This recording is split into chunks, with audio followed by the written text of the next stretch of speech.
For negative space, I used the hospital buildings and the house next door to me to contrast against the sky. If I could have done, I would have liked some lights in it just for a bit more contrast. Frame within a frame, I used part of my kitchen to frame my subject cooking. I think I managed to make it quite symmetrical. Leading lines, I shot in Ormskirk. I feel like the lines of the street and the lights going to the clock all point towards the clock tower.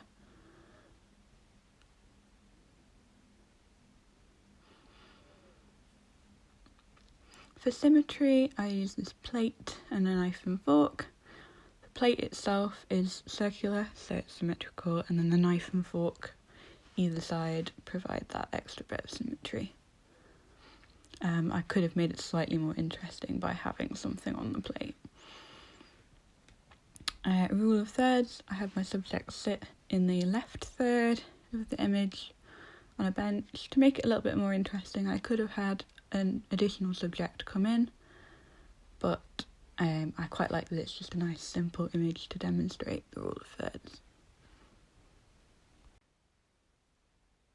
For my deep focus shot, I had one subject come all the way from the very back of the image towards the camera. This shows that the whole image is in focus, as you can see his face and everything as he's at the very back of the image and as he moves forward to speak to the other subject. Pull focus, I had my subject sitting apart. At the moment it's just on the first subject, as you can see, and it will move as now to the subject in the back as he creepily looks at my front subject. And then as he puts the paper back up, the focus shifts back to the front subject.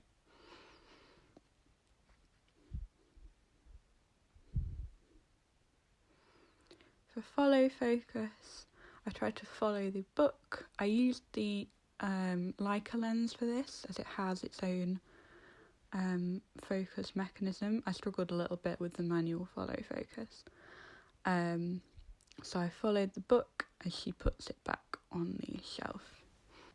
For exposure, I did have a slight issue with locations. It was really windy when I was trying to film, so I had to film inside through a window, which did therefore give some reflections. You can particularly see in this early image, as the sun came out a little bit more, it was dipping in and out of clouds. It reflected off a computer screen. But I still think this location is quite good to demonstrate different exposure, different types of day. Unfortunately, it was also quite overcast when I was filming this, but I think I adjusted the exposure quite well. The nighttime image it could be a little bit brighter, but I did struggle to get it bright enough without it being too grainy. But I do like that the bus comes through just to have that little bit of movement, and you can see all the lights in the car park.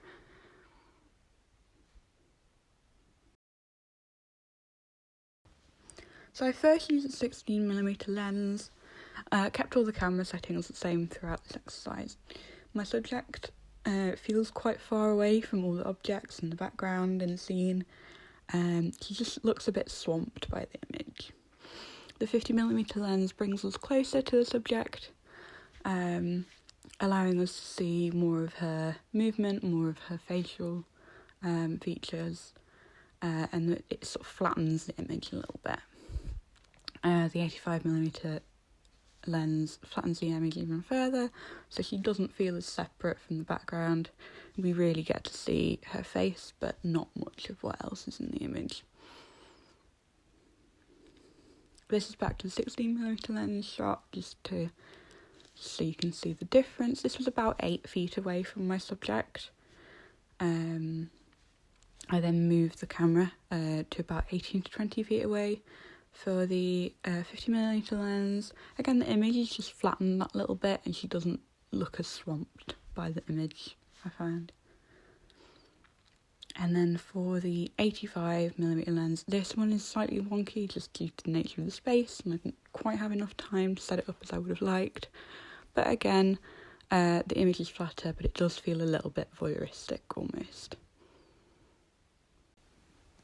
So I used a gimbal for this shot to track the movement of my subject through the scene. I just had her walk slowly through the library, looking as though she was browsing the books. I think the focus stayed alright for most of this clip. I'm quite happy with how it turned out.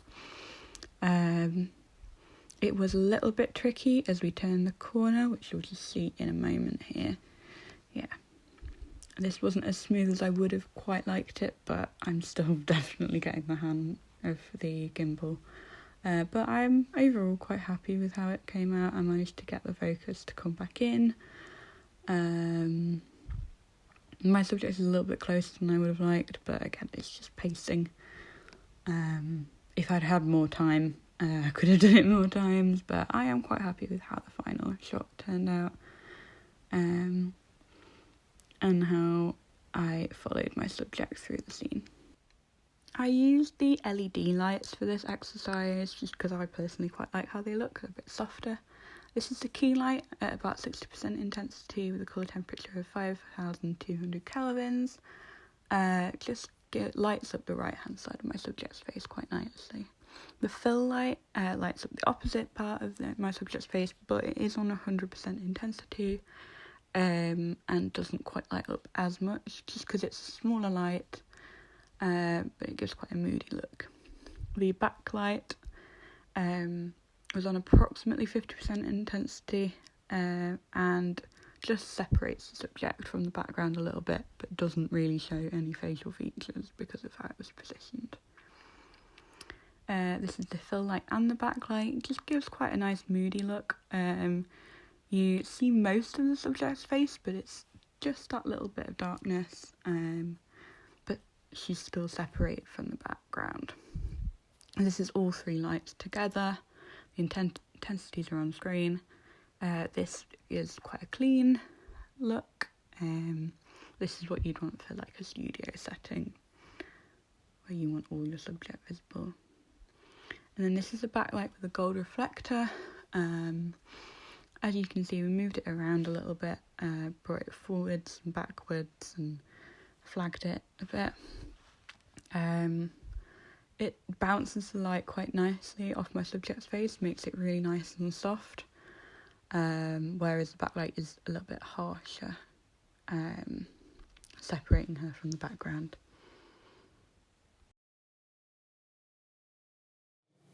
Where would you like to go on holiday? It's an interesting question. Originally I was going to Norway in 2019 with my Norwegian friend. He came to us during sixth form. He learned the English language purely to come and study in the... Is the invitation, do you think, still, or would you just... Me and the friend, his name's Oscar, we have gotten quite distant recently. So Sam, do you have a favourite film? It's a very, very broad question, but I can whittle it down to I'm a horror fanatic. Absolutely love horror, and I think my favourite horror film at the moment is...